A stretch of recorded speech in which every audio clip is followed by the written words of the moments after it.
In this video, I'm going to show you how to add a piano in Cakewalk. So the first thing you want to do, you want to click on this plus button at the very top left, and then here you want to click on instrument.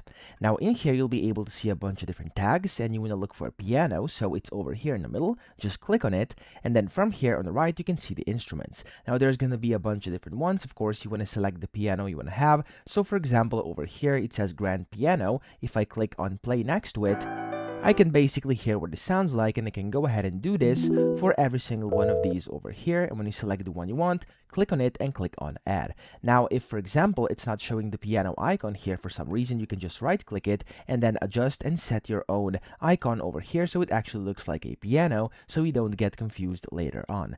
Now, to do this, of course, that's the first step. And the second one is you want to go to view, for example, and if you don't actually have like a MIDI keyboard or like a keyboard you want to connect to your computer, you could also use the virtual MIDI controller. So just click on it over here. It's going to pop it up, and then you can just go ahead and basically play this. So if I go ahead and start recording right now, and if I just play some tunes over here, as you can see, it's now recording, and whenever I stop, there we go, it basically recorded some piano keys, and I can now play these, and as you can hear, yeah, there we go, they've been successfully recorded. So that's how to add a piano. I hope this video helped you out. If it did, please subscribe to the channel and help me out as well.